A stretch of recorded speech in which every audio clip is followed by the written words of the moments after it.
It all started on a stormy Friday morning at JFK Airport. The kind of morning where even the terminal windows seemed to sweat from the chaos outside.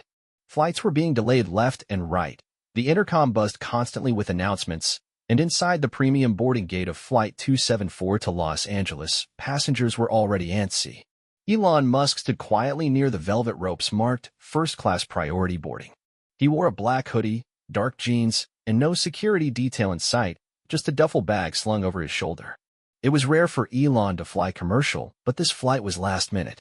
His private jet had been grounded in Dallas due to mechanical issues, and he needed to get to LA for an emergency meeting with SpaceX engineers. That's when she appeared. Madison Clark. Blonde hair in a perfect twist, navy blazer too sharp for comfort, and heels that clicked like a metronome of disapproval. A senior gate agent with a reputation for being by the book, and for never letting anyone bend the rules. Not even an inch.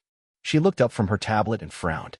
Elon had just stepped toward the gate, assuming boarding had started for first class. There were maybe 5 people ahead of him, but Madison immediately cut through the line like a blade. "Sir," she snapped, "this lane is for first-class passengers only." Elon paused. "I know," he replied calmly. Madison's eyes flicked up and down. The hoodie, the lack of visible luggage tags, the unbothered posture. To her, he screamed, "Coach, I'm going to have to ask you to step aside," she said curtly. "We're boarding priority passengers." "I'm a priority passenger," he said with a smile that wasn't smug, just amused. "Not in this lane, you're not," she shot back. The people around them had started to glance sideways. Some smirked. Others shuffled, pretending not to listen. Then came the moment she'd regret. "Sir," she said, louder now, "if you don't step aside, I'll call security. This is not your line." There was a flicker in Elon's eyes. Not anger. Something else. He reached into his jacket pocket and pulled out his boarding pass, not with flourish, but calmly, and held it out to her. Madison took it reluctantly. And then she saw it. Musk, Elon. Seat 1A. First class/titanium priority. The blood drained from her face. People had started whispering now. One man behind Elon leaned over and muttered to his wife, "Isn't that the Tesla guy?" Madison cleared her throat, suddenly sheepish. I apologize. I didn't realize." But Elon stopped her. He leaned in just a little, not enough to be aggressive, but enough for her to hear what he said next. "If my name had been on a briefcase, would you have believed me then?" Silence. Madison stared at him, her mouth slightly open. The implication wasn't lost on her, or anyone nearby. He didn't wait for a reply. Elon gave her a polite nod, stepped past her, and boarded the plane without looking back. But the ripple he left behind, the stunned faces, the hushed murmurs, the sudden realization among other staff members, would echo through that terminal long after the doors closed. And little did Madison know, that wasn't the end of it. Because 30 minutes into the flight, something happened that made her regret the encounter all over again, and this time, the entire cabin would be watching. 30 minutes into the flight, the tension hadn't left Madison Clark's chest. She tried to shake it off, to tell herself that it was just a misunderstanding. That anyone could have mistaken a casually dressed man for a non-priority passenger. But deep down, she knew better. She knew exactly why she had assumed what she did. Madison sat stiffly in the staff galley, pretending to review inventory. But her mind kept flashing back to that moment. If my name had been on a briefcase, would you have believed me then? Yes, she would have. In first class, Elon Musk sat in 1A, quietly sipping water and tapping something into his phone. The cabin was silent except for the faint hum of the engines and the occasional clink of glassware. The other passengers were more alert now. A few were casually stealing glances at him. The man who had once been scolded at the gate was now sitting in the seat that CEOs, senators, and Hollywood royalty usually occupied. Across the aisle in 1B, a hedge fund manager named David Bell leaned over, his curiosity getting the better of him. "Mr. Musk," he said quietly, "I'm sorry to intrude, but did that woman at the gate actually try to block you from boarding?" Elon turned with a faint smirk. "She did her job." "Sort of." David chuckled, shaking his head. "Unbelievable. She looked like she was ready to call airport security. And you. Apparently not enough to be recognized in a hoodie," Elon said. His tone was dry, but his eyes still sparkled with mischief. Back in the galley, Madison's comm buzzed in her earpiece. "We need you in first. Seat 1A requested you specifically." Her heart froze. Requested? Elon Musk wanted to speak to her? She adjusted her blazer, smoothed her hair, and made the long walk to first class under the scrutiny of every single eye she had once confidently ignored. As she approached, Elon looked up, giving her the faintest smile. "Miss Clark," he said, casually, "do you mind answering a quick question?" "Of course, Mr. Musk," she said, forcing a polite smile. Elon gestured to his phone. "Can you confirm that this flight is staffed by Delta's Platinum Service team?" She blinked. "Yes, sir, that's correct. And are team members required to recognize high-profile priority passengers as part of training?" She swallowed.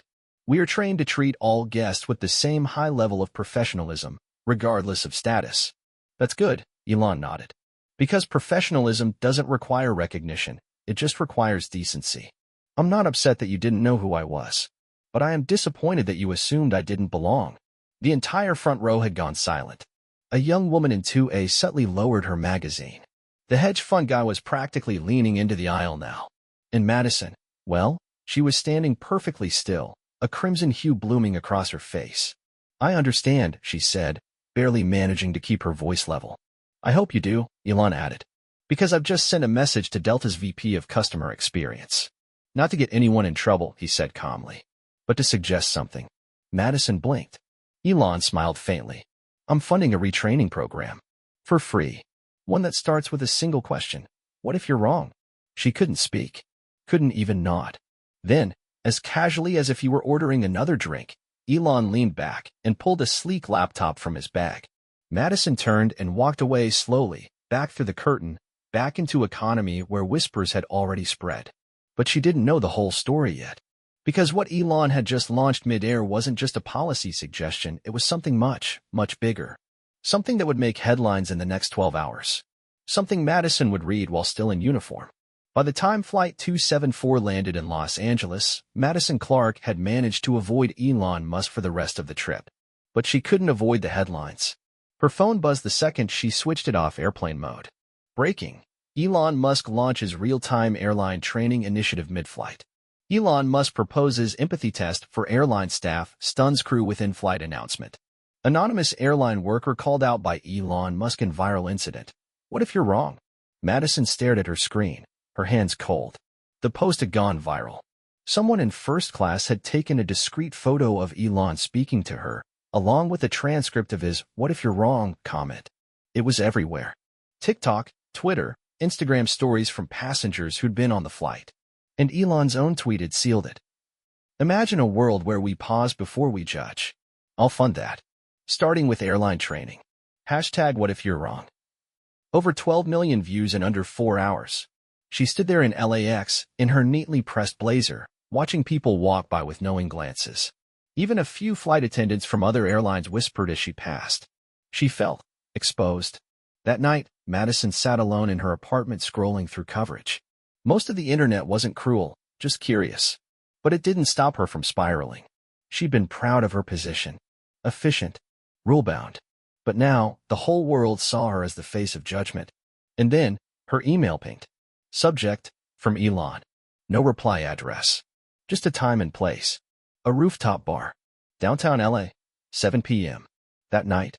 She nearly deleted it, until curiosity outweighed fear. By 7:15 p.m., she was sitting across from Elon Musk, the skyline glowing behind him, his demeanor as relaxed as it had been on the plane. "I'm not here to humiliate you," he said plainly, "and this isn't a trap." Madison nodded, unsure how to respond. "I just wanted to talk. One-on-one. Not through headlines." She finally spoke, her voice thin. "Why me?" Elon leaned forward slightly, resting his elbows on the table. "Because you did something most people do every day. You judged. But you got caught. That's supposed to make me feel better?" "No," he said. "But it means you're not special in the mistake. Just in the opportunity." Madison blinked. "Opportunity?" He slid a folder across the table. Inside, a job offer. Director of Training Project Empathy Protocol. A new SpaceX-adjacent initiative aimed at designing immersive empathy simulations for frontline staff across industries, airlines, hospitals, customer service. The goal? To teach the habit of pausing before reacting. "You're offering me a job?" she asked, baffled. "I'm offering you a chance to help fix the thing that got us both into that awkward moment," he replied. No one understands the stakes of judgment better than someone who's been judged in return. Madison stared at the papers. She was shaking. "Why would you trust me with this?" "Because," Elon said, standing up and slipping on his jacket. "I'd rather be wrong about someone with potential than right about someone I dismissed too soon." He nodded once and walked away, leaving her there under the soft rooftop lights, holding the thing she never expected to walk away from this story with: redemption. Hook reminder. She refused to let Elon Musk board first class, but she instantly regretted it when he said, "What if you're wrong?" And now, she wasn't just a part of the flight, she was at the start of something far bigger than she ever imagined.